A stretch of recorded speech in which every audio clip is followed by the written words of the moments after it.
राजस्थान में परम भक्ता हुई श्री करमेती बाई। बहुत ध्यान से सुनो, आगे वाले विशेष रूप से बहुत ध्यान से सुनो। करमेती बाई अपना घर छोड़ के वृंदावन भाग गई। तो कहते हैं कि उनको ढूंढने के लिए इतने सैनिक घूम रहे थे, तो करमेती बाई छुपने के लिए एक ऊंट के कंकाल में घुस गई, मरे हुए ऊंट के पेट में चली गई। बड़ा ऊंट था, 2-4 दिन मर करके हो गए, तो शरीर उसका फूल गया, उसमें थोड़ी सी जगह थी पेट के पास में, वहां से करमेती बाई उस मरे हुए, सड़े हुए, गले हुए ऊंट के अंदर 3 दिन तक रही।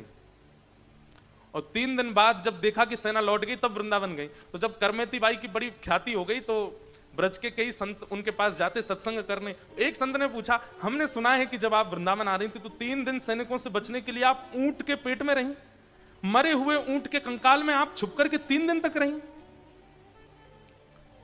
आपको दुर्गंध नहीं आई? आपको अजीब नहीं लगा? आपको घृणा नहीं हुई? करमेती बाई का ऐसा उत्तर था। करमेती बाई कहती हैं, बोले जिसको संसार से घृणा हो जाएगी ना, जिसको संसार के विषय भोगों से घृणा हो जाएगी और भगवत भाव से प्रेम हो जाएगा, उसको ये छोटी मोटी तुच्छ घृणाओं से दुर्गंध नहीं आएगी। अभी संसार के विषय में आपको सुगंधी लग रही है, इसलिए ये घृणात्मक लग रहा है।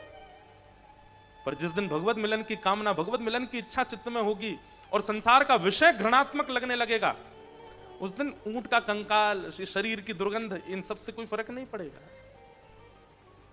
अभी संसार की माया बहुत सुगंधी दे रही है, इसलिए आपको वो ऊंट का कंकाल दुर्गंध युक्त लग रहा है। अरे ये संसार के विषय तो उससे भी ज्यादा दुर्गंध युक्त हैं।